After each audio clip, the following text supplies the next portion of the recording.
Good evening to everyone present in the session.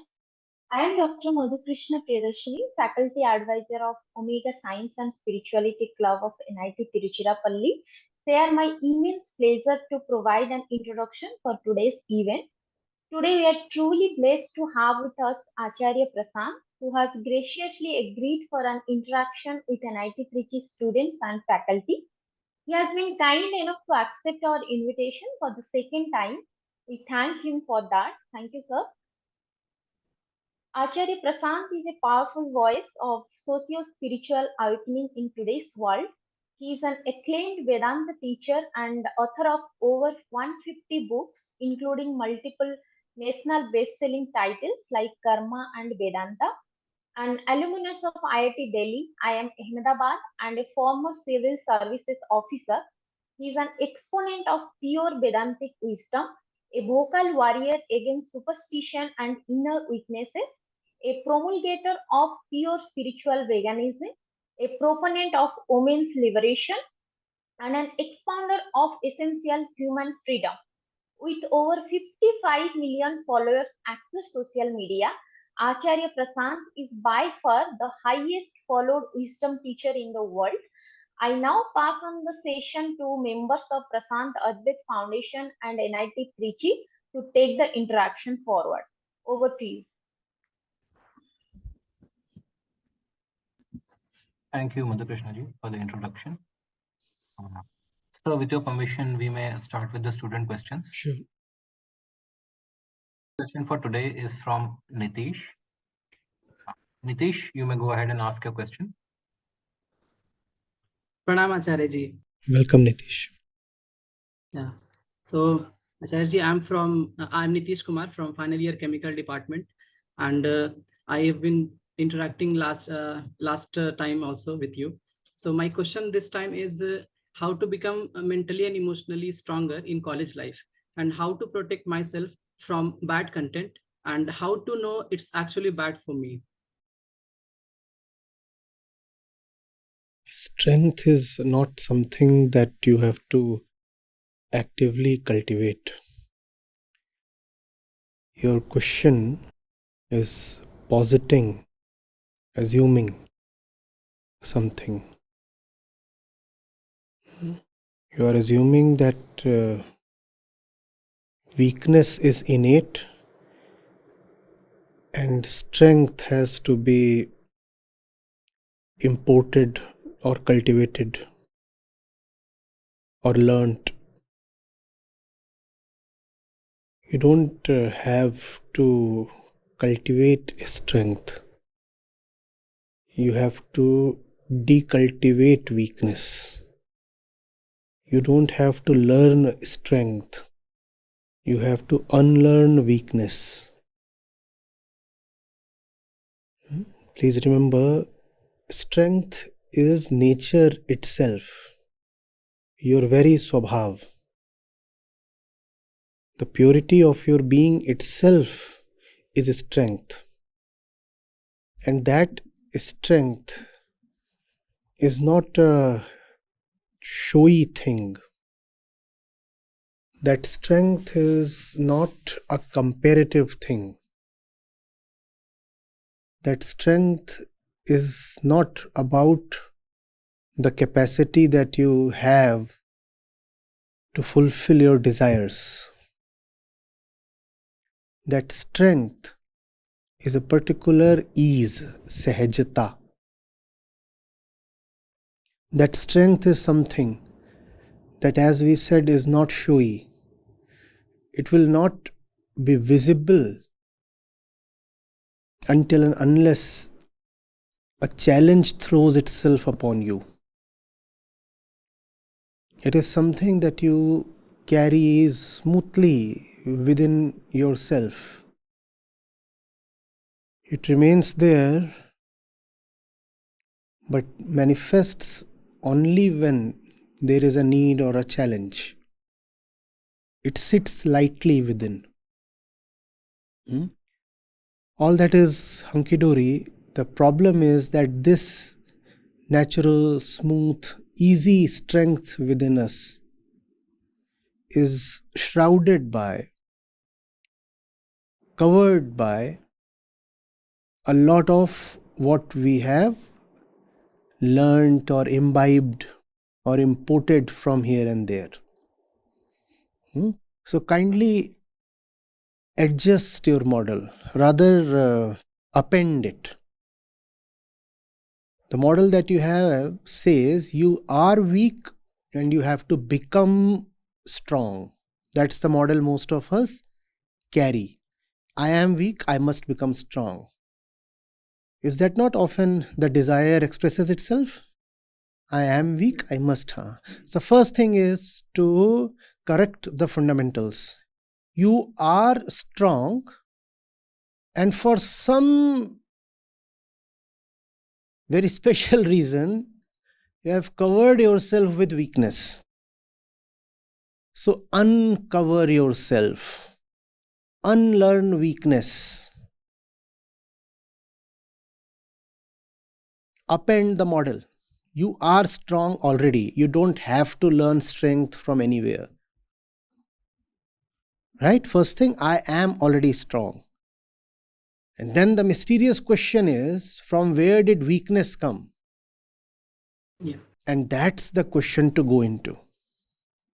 If I am already strong, from where did this mirage called weakness become so big upon me? How did this become identical to me? How did that happen? That's the question you must meditate upon. And how to meditate upon it? Not by excusing yourself from the world and sitting in some corner and thinking about it. By seeing how weakness operates in your day-to-day matters in the world. Because it is in your day-to-day existence and it is from the world that one imports weakness. Yes. So therefore one has to catch exactly when weakness is about to percolate us, seep into our existence. That's the point to catch yourself. No entry for you, ma'am, or sir, whatever. No entry for you. Right to admission, reserved. I don't allow free access to my interiors. This is not some public space. Trespassers shall be prosecuted. It is the trespassers who bring something with them and leave it behind as garbage within you, and that is weakness. That brings us to an interesting definition of weakness. Whatsoever is not yours is weakness. Whatsoever has been brought to you by random forces of society, time, your biochemical physicality, all that is weakness. Arrest that before it strikes you.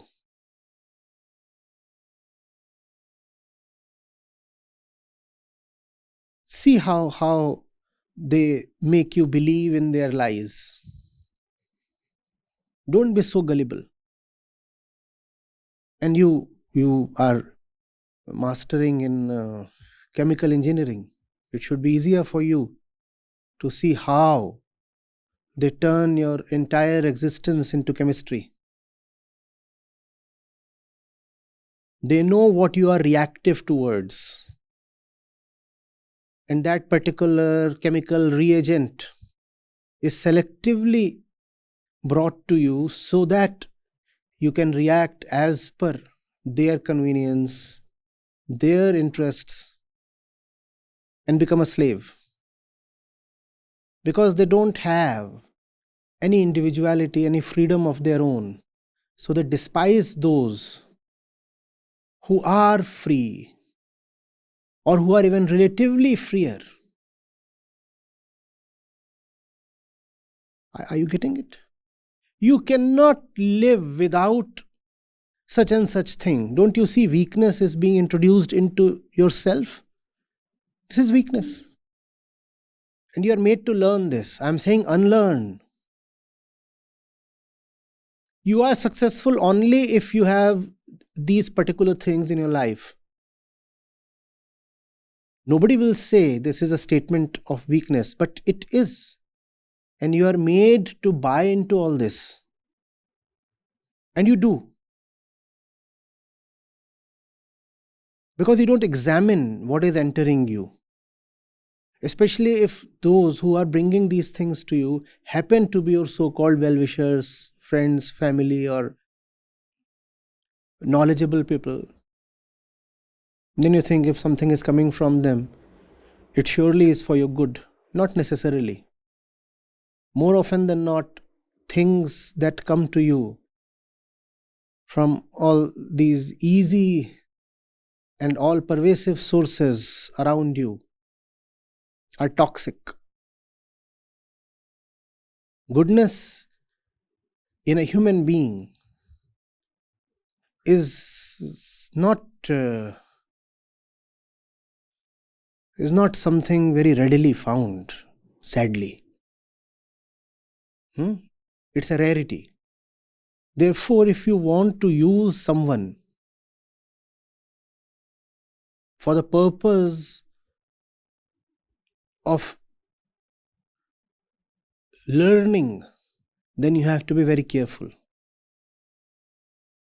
You cannot just randomly listen to anybody and think that his words or influence would be a source of strength to you. That fellow will say something, and whatever he says may not even include the words strength and weakness. And yet you will find that if the fellow is not coming from a point of inner realization, his influence upon you is toxic and debilitating. Are you getting it? Yes. Let's take the example, basic example, because again, chemistry. Let's take the basic example of sugar. Let's say you are a diabetic, right? First of all, how did you turn diabetic? Consuming more amount of sugars and not appropriate diet. No. Diabetes is not about consuming more amount of sugar. Diabetes is about your pancreas losing the ability to secrete insulin. Now, insulin is supposed to be something within you, right? Yes, sir. You do not say, sir, please tell me how do I secrete or learn insulin. You don't have to learn it. It is already there within you. You don't have to learn it. It's there. But then you take in a lot of random stuff from outside, and whatsoever you have taken has been harming your inner system, your pancreatic system, since long. And then your system gets so badly hurt that slowly the secretion of insulin stops altogether. Right? Are you getting it? Yeah. Does that not happen? Now, have you lacked in something, or have you had an excess of something? Have you lacked in insulin, or have you had an excess of toxicity? Excess of toxicity. Nobody lacks in strength. We have had an excess of debilitating influences. You understand debilitation? Weakening of something, turning something weak. Nobody lacks strength. It's just that we consume so much of weakness from outside that the inner strength is covered, obfuscated, and therefore lost to us. Right? Now that your pancreas have become dysfunctional, what do? You look at the world outside and you can still continue to consume something random. What will that do to your body? Deteriorate it even further.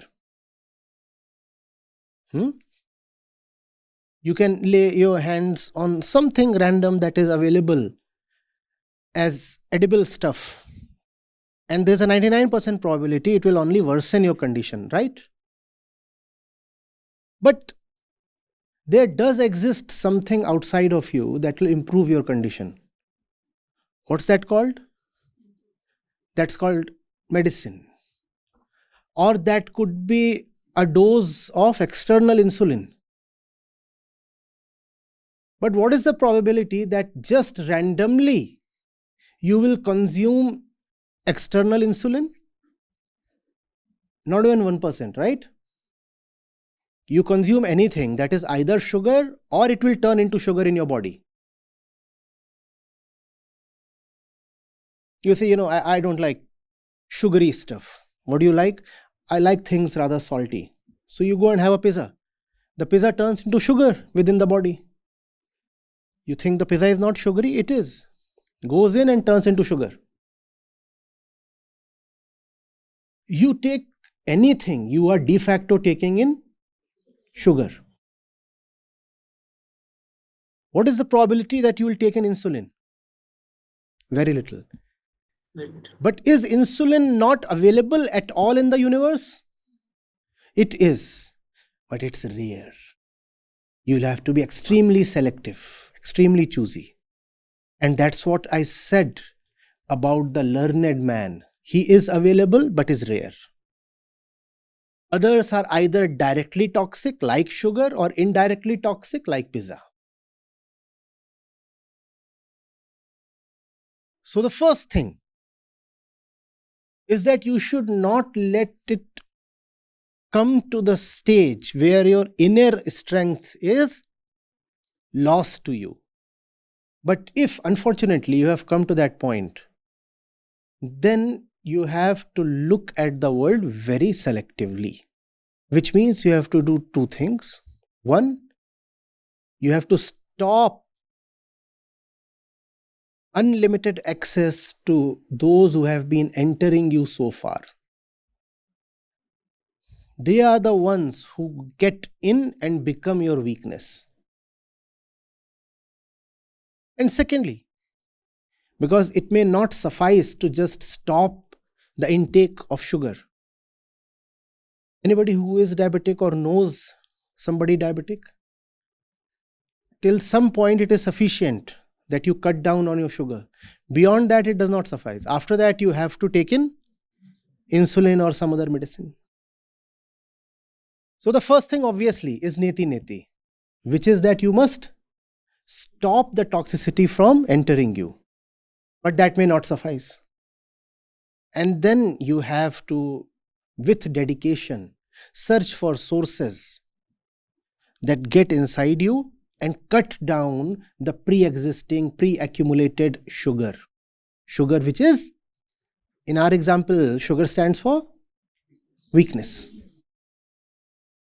So one, stop the intake of what has been going in actively. Secondly, if that does not suffice, then with great care and great discretion, look for something that is external, but will go inside to remove the external. That would have given you a distinction between external and external stuff. There is an external stuff that goes in and retains its external identity. That's a toxin. And there is external stuff that goes in and removes all that which has already accumulated as external. Why do we want to remove the external stuff? Because the internal is strength. The external is weakness.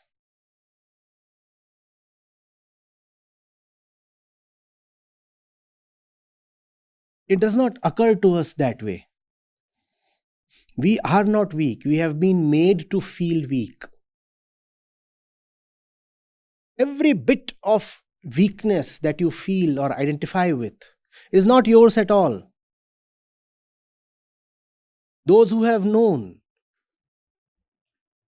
in a poetic way, they have exclaimed, "You are strength as a person. You are power personified." That's not me. That's coming from people who invested themselves all their life into investigation of existence. And they started with a disgust for weakness. They said, what is this weakness that we find so pervasive all around us? We don't like it. And to their delight, when they went very deeply into weakness, they discovered strength. They said, peel the layers of weakness off. And at the core, we are all strong beyond our imagination. Your fears are all imaginary. Your limits are self-made. All that you find small or brittle or limited or fragile about you is just a concept, not reality. Can you find out where did you learn it from? That will do two things to you. One, you will know it is not innate. Innate means internal, original. It is not original from within you. It came from somewhere. Once you go into your weakness, you discover it came from somewhere. So first thing it tells you is, it's not mine, not innate. Second thing, you learn from where it came. So you can block the way now. The moment you learn where that weakness came into you from, you can block the route. It will no more enter you from there. Yes, the dose that you have already taken in will and does take some time to be cleared away. But at least the accumulation, the aggravation will stop. Are you getting it? Don't look for strength. Strength is not something so small that our little hands will look for it and clutch it and intake it. You cannot take strength in, but you can throw weakness out. Throw weakness out. Strength is not needed. You already have ample of it. Yes, sir. You already are strong. And the proof of that is when you listen to this, there is something in you that says, I don't feel like believing this, because the moment you accept this, you bring a lot of responsibility upon yourself, no? The moment you accept that you are actually very strong, you find a lot of responsibility coming your way, no?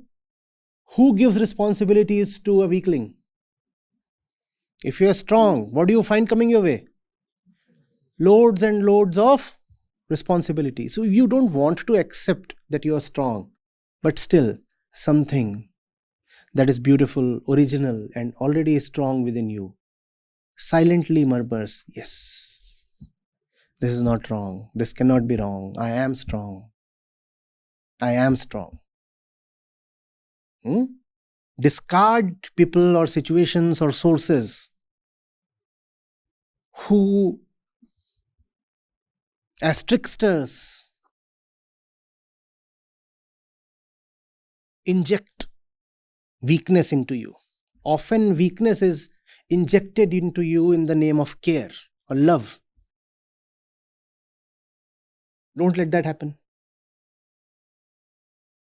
I'll not let you go out.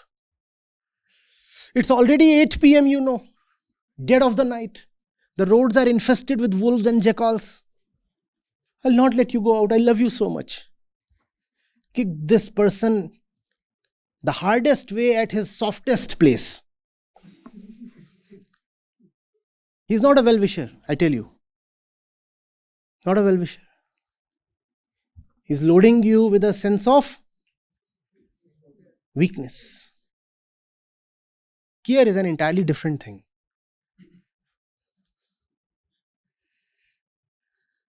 Care looks at facts. Precaution is one thing. Fear is A totally different thing. Precaution is based on facts. And fear is based on nothing. Fear is based just on an imaginary sense of an afraid self. To wear slippers while walking on a road might be precautionary. But to wear gumboots, there's a problem somewhere.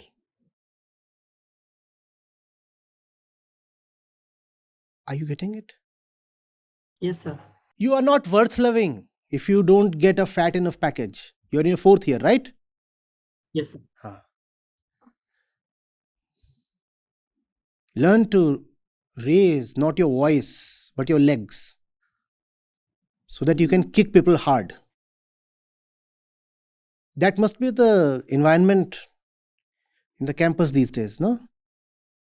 Your worth is measured on the size of your package.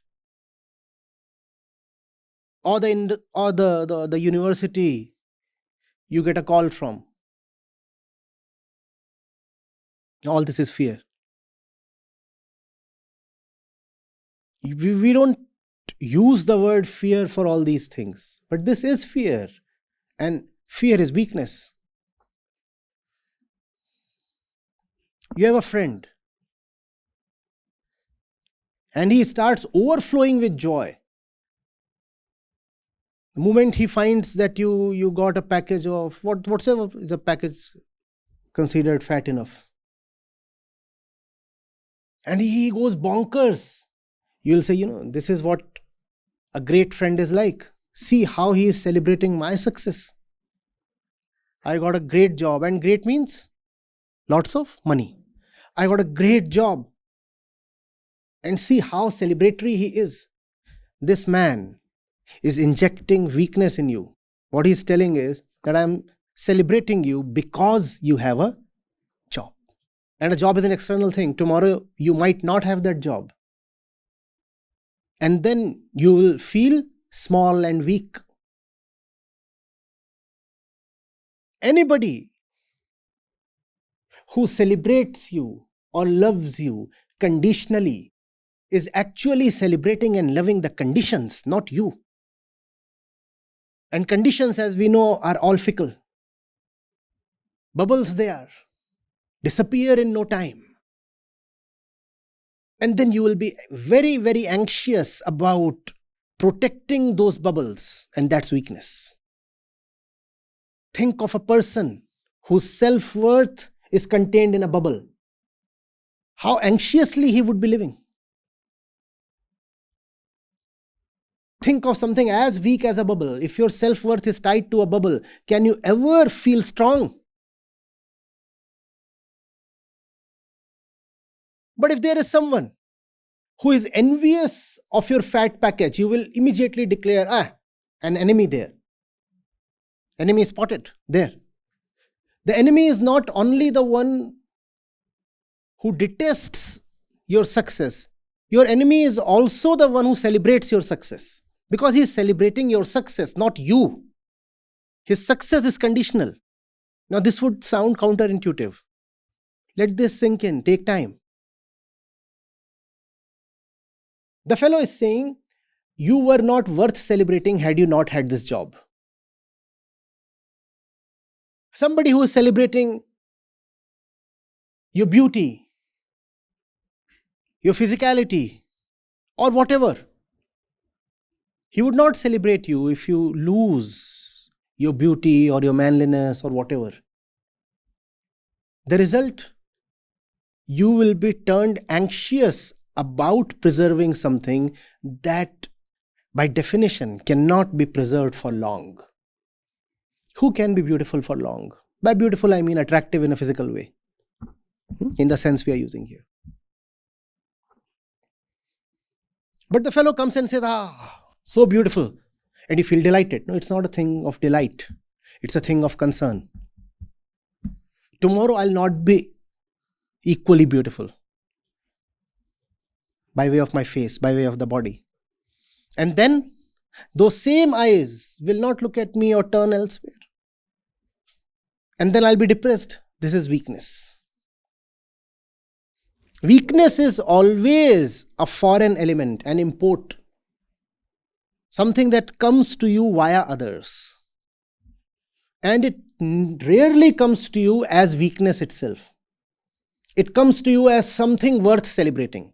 Be very cautious of your celebrations. Be very careful about your happinesses. What you celebrate as happiness is what you will later repent as misfortune. It is in your moments of happiness that you throw the door open to all kinds of pathogens. Does that not happen? When there is a function in the house, the main door remains open. Now anybody can enter. You don't even want to keep a watch.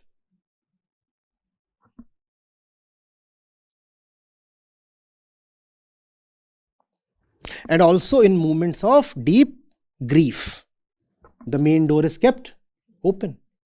Some really sad thing has happened in the house, the door remains open so that people can come in and express condolences. It is in these moments of emotional vulnerability that the risk is amplified.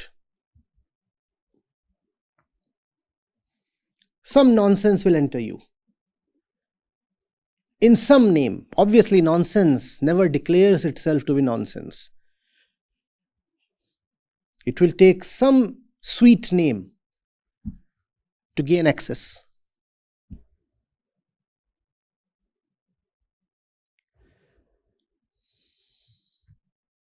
Are you getting it? Yes, sir.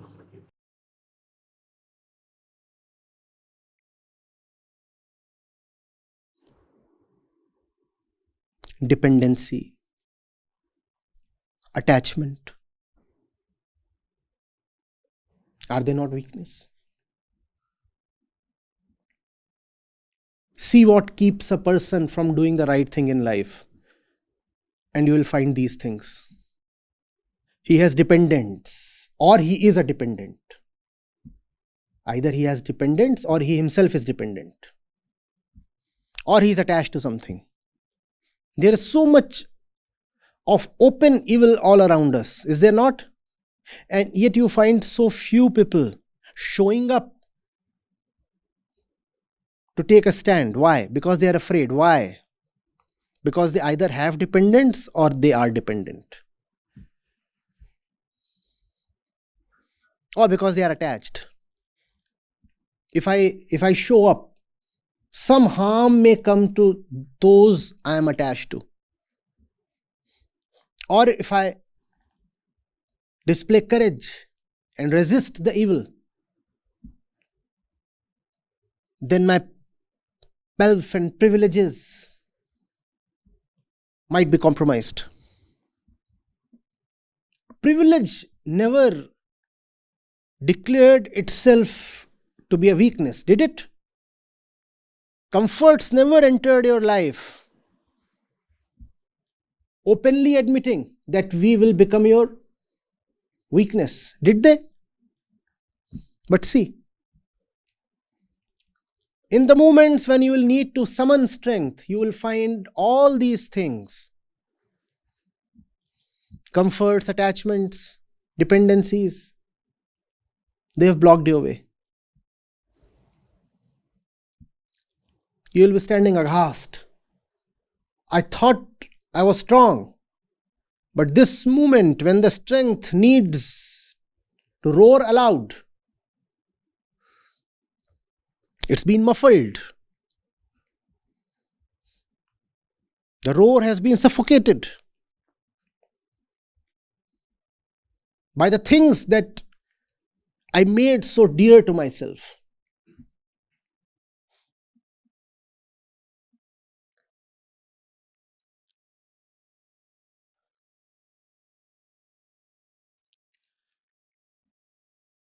If a person is teaching new patterns to you, person is not worth listening to. Whereas if the person is breaking your patterns, then the person is worth listening to. Two people come to you, both admonish you. One says you need to be admonished because you do not speak in a particular way, because you do not dress up in a particular way, because you don't know how to use the cutlery properly. The other one scolds you and says, in the way you dress up and in the way you speak, I smell fear. The first one must not be listened to. What he's saying is, if you learn a particular way of dressing and eating, then I will respect you. No, the way of dressing and eating that he is trying to teach you is just another pattern, right? You might be coming from a rural area and you have never used a knife or a fork or probably even a spoon. Happens. There's nothing insulting about it. We have been using our hands to eat. And I don't think there is anything particularly disgusting about it. What's so wrong with our hands? And someone comes and says, even rice you have to take with a fork.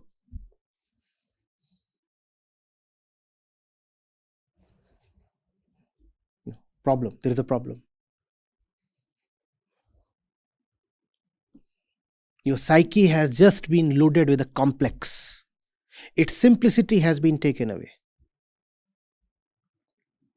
Even while eating, now you will have to be unduly careful of something very valueless.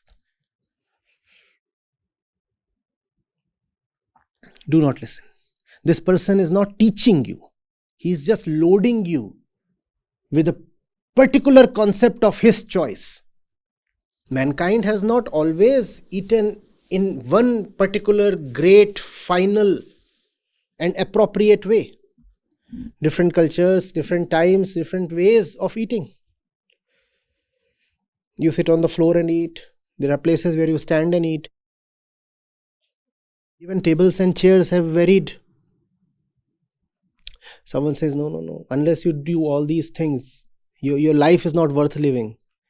Do not listen to this person. And there is another one who is coming to scold you and he says, it's all right the accent that you carry. The problem is not your accent. The problem is the fear in your words. This person can be listened to. One person scolds you on your accent. The other one says, the accent is all right. We are all entitled to our particular nativity. But what I hear is your fear. And that fear is something I don't like in you.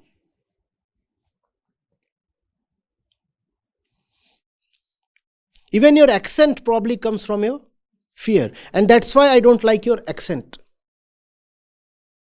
Now in this situation, both the fellow who have come to scold you or teach you or whatever are finding fault with your accent. But the reasons are very different. This one is saying, you have a thick Indian accent.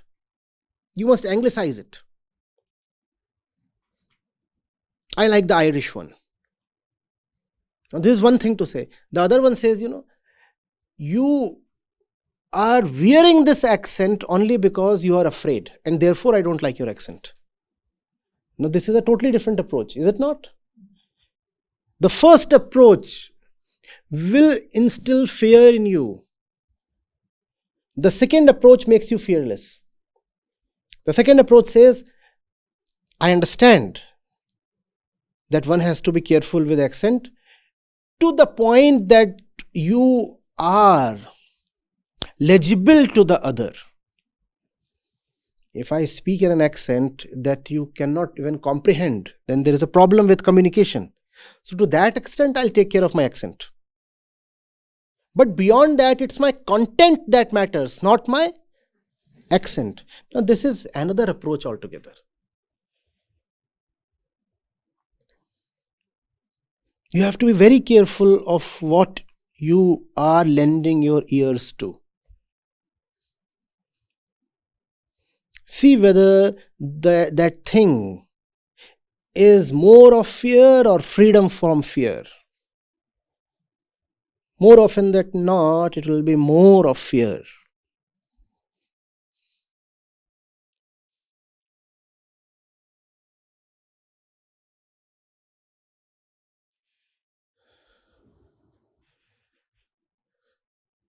Fear seeps in a moment to moment way. Every particular interaction. And over time, it becomes internal. Rest assured, it can never become fully internal.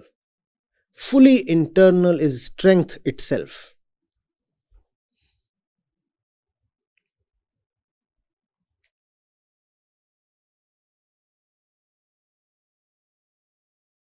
What is the way to awaken your strength? You cannot awaken your strength. Just challenge your fears. Ask them to show up. Say, let me just check how real you are. Come, let's play. Challenging your fears is the only way to awaken your strength.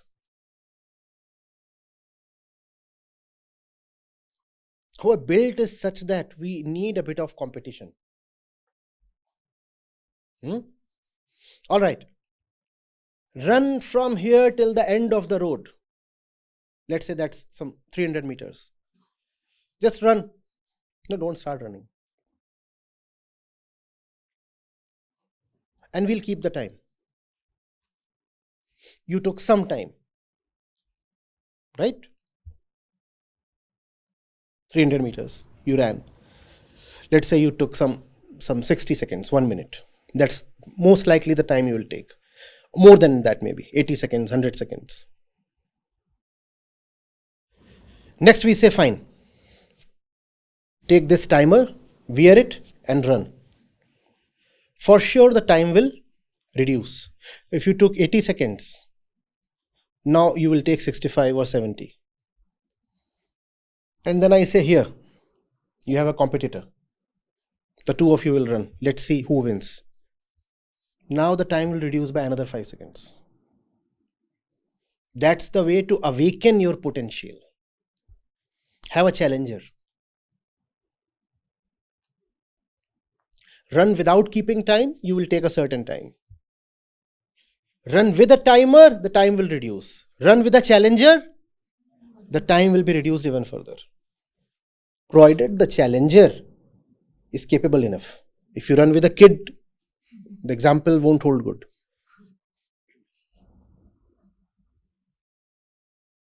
Challenge your fears.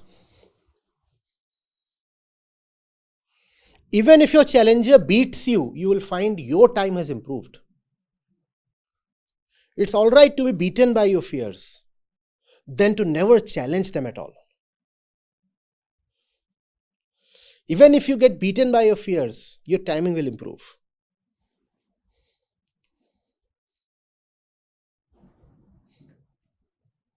That's what is called as daring, no? Daring.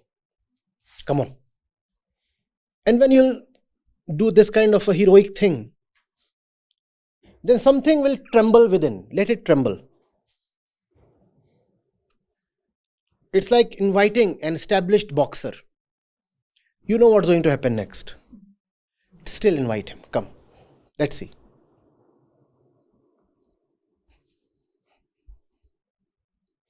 You will most probably get beaten,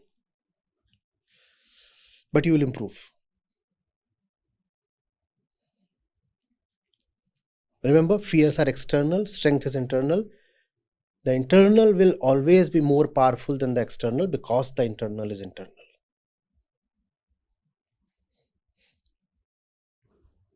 Fears didn't accumulate in a day,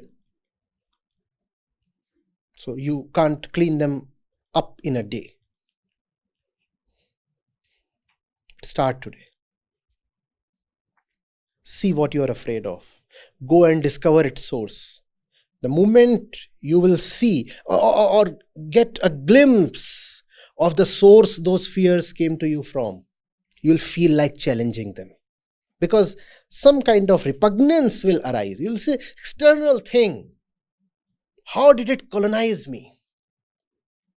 It's an external thing. you'll feel like challenging it. And when you challenge your fears, we said you awaken your strength. Huh? Observation, seeing, paying attention to the small things of life. How a shopkeeper induces greed in you. See that. How everything is a big shop. See how all the great events exist for the sake of advertisements. See. Where does a newspaper, for example, make its money from? Not from the rupees 5 or 10 that you spend on a copy of it. Think of the amount of paper the newspaper brings to you. Rupees 5 is not sufficient even to cover the paper. So how is the newspaper so inexpensive? Because they are making the bulk of their money from. And if the ad is what the newspaper exists for, then what do the news exist for? If the newspaper is not to bring you news but ads, please understand, somebody is publishing the newspaper. He is making his money from ads. So the newspaper is actually to bring you ads, not news. So the ads are important, the news are not. Hence the news will be selected in a way that facilitates the ads. Now ads are about consuming something. All ads are about that, right? So the news will be put in a way, chosen in a way and presented in a way that turns you into more of a consumer. For example, if there is a big advertisement of a security company, half a page, then the upper half of the page must preferably have news that make you feel insecure. So the top half makes you feel insecure, that's news. The bottom half has an ad of a security company. That goes well, right? Yep. That's how weakness is introduced into you. And you must see that very carefully. When you read a newspaper, don't just read the newspaper. Look at the whole thing. How is it laid out? What's happening? Where it's making money from? That's why education is so important. That's why knowing a bit of economics is so important. If everybody is operating for the sake of profits, you must know the money trail. You must know where the whole thing is going from. The money comes from here, then goes to that person. That person has this much of a cut in it. Okay, that's the way the whole system is operating. And then you will not allow them to colonize you. Where is the, for example, news channel making its money from? Where is the news channel making money from? Again, ads. What percentage of the ads are government spends? A large percentage. For some channels, more than 50%. So if the newspaper is if the news channel is actually making its money from the government, what will it do? What will be the content of the news? And if the government ensures its own sustenance by making you feel insecure, what will be the content of the TV news? That make you feel insecure. Oh, some imaginary enemy is closing in upon you. You are besieged. Somebody has to be an enemy. Somebody has to be an enemy. That will be the content of the news. Pure economics, nothing else.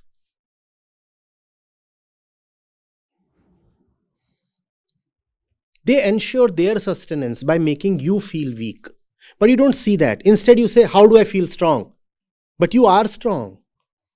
Their own dirty self-interests are making you unnecessarily feel weak.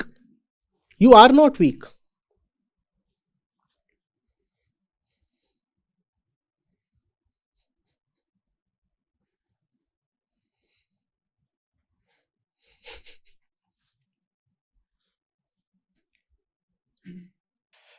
You can extend the list of examples. I'll stop here because I can continue with the list unendingly. Let's move to the next question now. Thank you so much, Acharya. This is my very first time to be in a live session with Acharya. I've heard some of his talks from the last one and a half years. Also, at a critical time when I was trying to find a job here after I finished my master's in Germany, and now I work at the same university now. And it also made me, reflect a lot about what I know, what I do not know. Do not focus on the right actions. Focus on neglecting the wrong actions. The right actions will follow. And it did. He has also spoken about similar topics in the past as well. But listening to him live and the patience with which he answers all the questions for 2.5 hours, I'm amazed. I have to improve my own self at the age of 28, 29. If he can do this, then he has set standards up really high. And I took down like extensive notes, like about 5 to 6 pages. I should have been more diligent and maybe I could have taken more, but yeah. So I really liked all the questions. I had a question of my own, but I couldn't ask it, but it's fine. So what I really like is to take total responsibility. That's a theme that I really like about Vedanta and also about his own life, where he could have just enriched himself a lot and just used the knowledge for his own benefit. He rather made sure that he shares all his knowledge and teachings. And I also like the themes that he said, that understanding directly leads to the right action, and Vedanta is quite counterintuitive because it doesn't necessarily say what you need to do. It just helps you get rid of your own ignorance, and then the right actions follow as suit. So own up, take responsibility, and take the driver's seat. That was his words, and that's something that I'll remember. Tomorrow I'm going back to the university to focus on my projects and also guide my student.